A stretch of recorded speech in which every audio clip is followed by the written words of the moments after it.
Good noon, હું doctor MD Zala, MD medicine.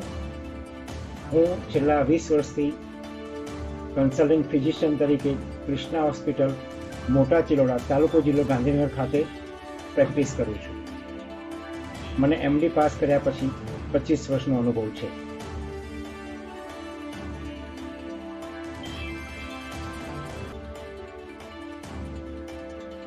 Okay. So, doctor, my first question is, what is heart failure and how common is heart failure in India? Madam, heart failure એટલે હૃદયની નબળાઈ. હૃદયનું મુખ્ય કામ એ છે કે શરીરના દરેક અવયવોને પૂરતા પ્રમાણમાં અને પૂરતી ઝડપે બ્લડનો સપ્લાય પૂરો કરવો, જેમ કે મગજ, કિડની, લીવર, એન્ડોક્રાઇન ગ્લેન્ડ્સ અને સ્નાયુઓ.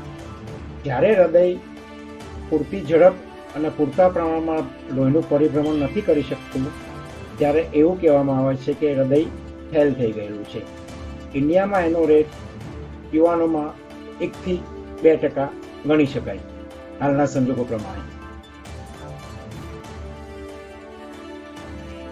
હવે હૃદય કોનું ફેલ થશે અથવા કોણ હૃદય ફેલ થવા માટે કેન્ડિડેટ છે ફ્યુચરના, તો મેઇન રિસ્ક ફેક્ટર છે હાઇપરટેન્શન, ડાયાબિટીસ, સ્મોકિંગ, ઓબેસિટી, બેઠાડું જીવન અને ટોબેકો. ટોબેકો સ્મોકિંગમાં અને ચ્યુઇંગમાં બંને માટે પણ જવાબદાર છે.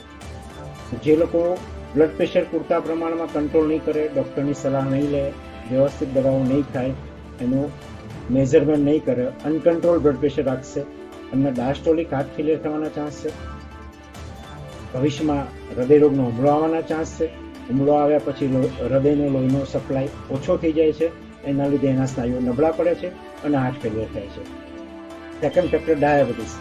ડાયાબિટીસનું જ્યારે દર્દી બરાબર કંટ્રોલ નથી રાખતા, ત્યારે એનાથી એથેરોસ્ક્લેરોસિસની ઝડપ વધી જાય છે. એના લીધે કોરોનરી આર્ટરી બ્લોક થાય છે, હૃદયના લોહીનો સપ્લાય ઓછો થાય છે, એના લીધે હૃદય પૂરી ક્ષમતાથી કામ નથી કરી શકતું. અને ત્રીજું સ્મોકિંગ, એ પણ એટલું જ જવાબદાર છે. અને બાકીના બધા ઘણા ફેક્ટર છે, lifestyle, obesity, lack of exercise, પણ મેઇન ડાયાબિટીસ, બ્લડ પ્રેશર અને તમાકુ, સ્મોકિંગ અને ચ્યુઇંગ બંને જેટલી આ લોકો હૃદય ફેલ થવા માટેના ફ્યુચરના કેન્ડિડેટ છે એવું આપણે ગણી શકીએ.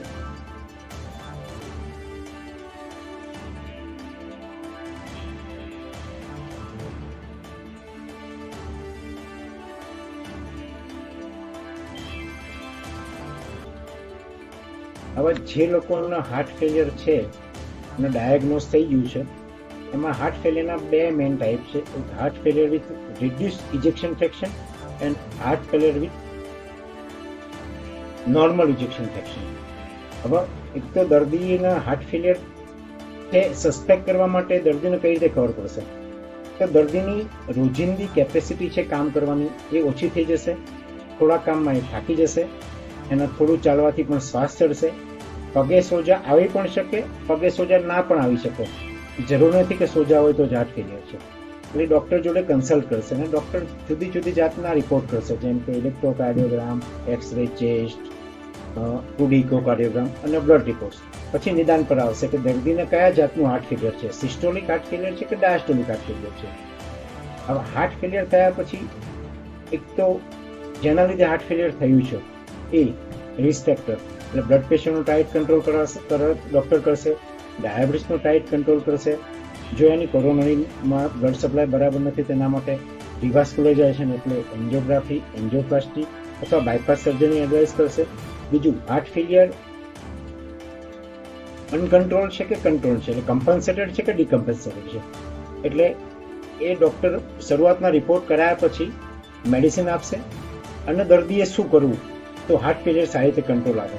એક તો જ્યારે હાર્ટ ફેલિયરનું નિદાન થાય શરૂઆતમાં, ત્યારે દર્દીએ ડૉક્ટરની સલાહ માનવાની, એની રોજિંદી જરૂરિયાતો, જો થોડા ચાલવામાં પણ શ્વાસ NYH જે ક્લાસ છે એક ન્યુયોર્ક હાર્ટ એસોસિએશનનો, એ કયામાં છે ક્લાસ 1, 2, 3, 4. એટલે દર્દીને જો હાર્ટ ફેલિયર 3 to 4માં હોય તો ઇન્ડોર જ થવું પડશે. 1 to 2માં દર્દી એવું કરવું પડશે કે શરૂઆતના સ્ટેજમાં એ આરામ કરી શકે, લાઇટ ડાયટ લે, ડૉક્ટરે આપેલી દવાઓ નિયમિત લે, ડેઇલી વેટ મેઝરિંગ કરે. વેટનું બહુ મહત્વ છે. જ્યારે heart failure with reduce ejection ફ્રેક્શનની વાત આવે છે, એટલે સિસ્ટોલિક હાર્ટ ફેલિયરની વાત આવે છે, ત્યારે સડન વેટ દર્દી માટે અને હૃદય માટે પણ બહુ ખરાબ છે. ત્રીજું, એને પ્રવાહી કેટલા પ્રમાણમાં લેવું, ઇનપુટ આઉટપુટ ચાર્જ મેનેજ કરવો પડશે, સોલ્ટ રિડક્શન કરવું પડશે. રોજનું 4 થી 5 ગ્રામ મેક્સિમમ સોલ્ટ, એનાથી વધારે સોલ્ટ નહીં લેવાનું, ડાયટ વધારે નહીં લેવાનું, જરૂરિયાત પૂરતું લેવાનું, લાઇટ ડાયટ લેવાનું, સ્ટ્રેસ નહીં લેવાનો, અને ડૉક્ટરે આપેલી દવાઓ બધી નિયમિત રીતે લેવાની. ઘણી દવાઓથી હાર્ટ ફેલિયર એગ્રાવેટ થાય છે, જેમ કે સ્ટીરોઇડની દવા છે, બીજી શ્વાસની દવા છે. એટલે ડૉક્ટરની સલાહ વગર કોઈ મેડિસિન નહીં કરવાની, કોઈ દેશી દવા નહીં કરવાની. કોઈ પણ તકલીફ હોય તો એને તરત ડૉક્ટરનો સંપર્ક કરવો, તો એ હાર્ટ ફેલિયરને સારી રીતે અનકમ્પન્સેટેડમાંથી કમ્પન્સેટેડ હાર્ટ ફેલિયરમાં હરાવી શકશે.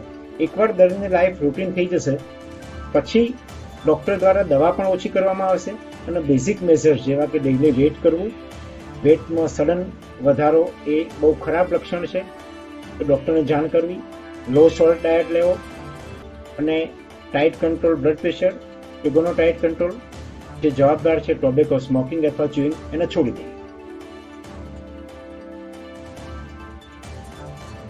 5 વર્ષ પહેલાની હાર્ટ ફેલિયરની ટ્રીટમેન્ટ હતી ને અત્યારની હાર્ટ ફેલિયરની ટ્રીટમેન્ટ છે, એમાં જમીન આસમાનનો ફેર છે. એટલે હું દરેક દર્દીને કહેવા માંગુ છું કે તમે એવું સ્વીકારી ના લેશો કે તમને હાર્ટ ફેલિયર છે તો તમારી રૂટીન પ્રવૃત્તિ બંધ થઈ જશે, તમે બેડ રિડન થઈ જશો, તમે સારી રીતે નહીં જીવી શકો. અત્યારે હાર્ટ ફેલિયરના ઘણા લેટેસ્ટ મોલેક્યુલ આવ્યા છે, જેમ કે અર્ની કહેવાય છે, SGLT2 ઇન્હિબિટર છે. મેડિસિન સિવાય પણ દર્દીને કાર્ડિયોલોજિસ્ટ પણ અત્યારે સિન્ક્રોનાઇઝેશનની થેરાપી આપે છે, જ્યારે ECGમાં LBBP હોય, એનું ડ્યુરેશન વધારે હોય તો મિકેનિકલ થેરાપી પણ છે, ઓટોમેટિક ઇમ્પ્લાન્ટેડ ડિફેક્ટ પણ આપે છે. કારણ કે હાર્ટ ફેલિયરના દર્દીનું સડન કાર્ડિયક એરેસ્ટ થાય છે, અથવા VT વેન્ટ્રિક્યુલર ટેકીકાર્ડિયા અથવા વેન્ટ્રિક્યુલર ફિબ્રિલેશનની ડેથ થાય છે, તો એના માટે પણ ઇમ્પ્લાન્ટેબલ ડિવાઇસીસ આવી ગયા છે, અને એ પણ મા કાર્ડમાં ઇમ્પ્લાન્ટ કરવાની ગાઈડલાઈન છે, તો વગર ખર્ચે ઇમ્પ્લાન્ટ થઈ જાય છે. એટલે હવે એવું નહીં વિચારવાનું કે 5-10 વર્ષ પહેલાં વિચારતા કે આ દર્દીનું હૃદય ફેલ થઈ ગયું છે એટલે બેડ રિડન થઈ જશે. તમે ડૉક્ટર સાથે જાઓ, એની સાથે ડિસ્કસ કરો, તમારી લાઈફસ્ટાઈલ શું છે, અત્યારે તમે શું કામ કરો છો, તમારે શું કામ કરવું જોઈએ, કેટલું વર્ક તમે કરી શકો છો, અને નિયમિત તમે તપાસ કરાવશો. બ્લડ પ્રેશર, શુગર, ઘણી બધી વેક્સિન પણ આવી ગઈ છે કે જે રિકરન્ટ ઇન્ફેક્શન નહીં લાગવા દે, તો ઇન્ફેક્શન પણ તમારા હાર્ટ ફેલિયરમાં એગ્રાવેટ કરી શકે છે. એટલે જો વ્યવસ્થિત તમે ડૉક્ટર જોડે જશો, નિયમિત ફોલોઅપ કરશો, તો અત્યારે હાર્ટ ફેલિયરમાં તમે સારી રીતે લાઈફ જીવી શકો છો.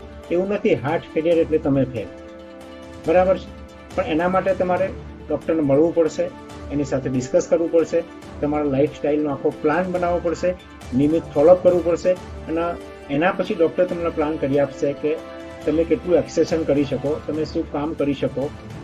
એટલે 5 વર્ષ પહેલાં અને 5 વર્ષ અત્યારની ટ્રીટમેન્ટમાં જમીન આસમાનનો ફેર છે એવું કહી શકાય.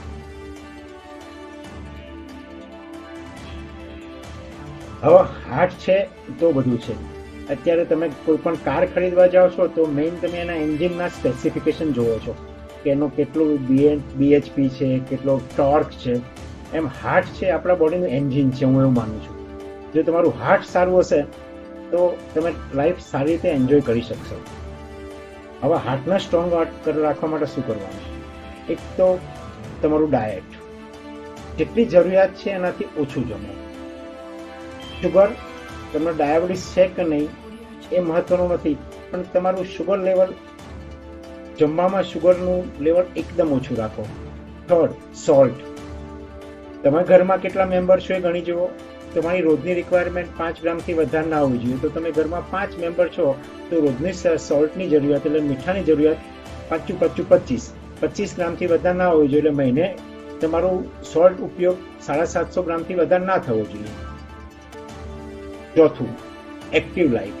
હાર્ટ કઈ રીતે તમે સ્ટ્રોંગ રાખી શકશો? કસરત કરવાથી. કસરત કરવાથી તમારું હાર્ટ સ્ટ્રોંગ થશે, એની વેગસ નર્વ ડોમિનન્ટ થશે સિમ્પેથેટિક ઉપર, એટલે તમારો હાર્ટ રેટ ઘટશે. એટલે શરૂઆતમાં લાઇટ એક્સરસાઇઝ કરો, પછી અઠવાડિયામાં મિનિમમ 5 દિવસ, જો તમે યંગ છો તો 40 થી 45 મિનિટ વિગરસ એક્સરસાઇઝ જેવું કે walking fast, jogging, cycling, possible હોય તો સ્વિમિંગ, અને શક્ય હોય તો કોઈ ગેમ રમવાની આદત પાડો. ટેનિસ છે, બેડમિન્ટન છે, ક્રિકેટ છે, વોલીબોલ છે. પણ જો કશું જ ના કરી શકો તો વોકિંગ, જોગિંગ અને સાયકલિંગ તો બહુ ઇઝી છે. અને કસરત જ તમારા હાર્ટના નહીં પણ આખા બોડીનો, જેમ કે હાર્ટ છે, શુગર લેવલ છે, કોલેસ્ટ્રોલ છે, તમારા જોઈન્ટ છે, તમારા મસલ છે, આ બધાને હેલ્ધી રાખી શકશે. અને કસરતથી તમારો સ્ટ્રેસ લેવલ પણ ઓછું થશે. જેટલો સમય તમે કસરત કરો છો એટલા સમય તમને કોઈ વિચાર નહીં આવે, એટલે તણાવ પણ ઓછો થશે. અને તણાવ ઓછો થવાના લીધે તમારા કોલેસ્ટ્રોલમાં, શુગર લેવલમાં અને તમારા સ્ટ્રેસ ઘટી જવાથી તમારી લાઈફ પણ તમે સારી રીતે ફીલ કરી શકશો, તમે સારી રીતે જીવી શકશો. જલ્દી થાક લાગશે, જલ્દી ઊંઘ આવશે, વહેલા ઉઠી શકશો. ડાયટમાં મેક્સિમમ સલાડ અને ફ્રૂટ્સને સ્થાન આપો. તળેલી વસ્તુ કે જે તેલમાં ડુબાડીને તળવામાં આવે છે, જે ટ્રાન્સ ફેટ કહેવાય, એ સૌથી ખરાબ છે. એનો ઉપયોગ ઓછામાં ઓછો કરો. જમવામાં કયું તેલ વાપરવું? તો બધા તેલ આપણે જે રિજિયોનલ વાપરે છે, કે ગુજરાતમાં સિંગ તેલ વાપરે છે, નોર્થમાં રાયડાનું તેલ વાપરે છે, સાઉથમાં કોપરેલ વાપરે છે અથવા નાળિયેરનું વાપરે છે. તો રિજિયોનલ ઓઇલ્સ આર બેસ્ટ. જો તમને ડાઉટ હોય તો તમે જુદા જુદા 4 મહિના જુદું તેલ વાપરો, 4 મહિના બીજું વાપરો. તેલનો વાંક નથી, પણ તેલમાં ડુબાડેલી, તેલમાં તળેલી વસ્તુનો ઉપયોગ ઓછો કરો. અને કસરત સિવાય તમારા હાથને સ્ટ્રોંગ રાખવું અઘરું છે. 5મું, વ્યસન. આલ્કોહોલ એવોઇડ કરો. ટોબેકો, ચ્યુઇંગ અથવા સ્મોકિંગ બંનેમાં એવોઇડ કરો. અને સ્ટ્રેસ ફ્રી લાઈફ જીવો, તો તમે સારી રીતે તમારા હાર્ટને સ્ટ્રોંગ રાખી શકશો.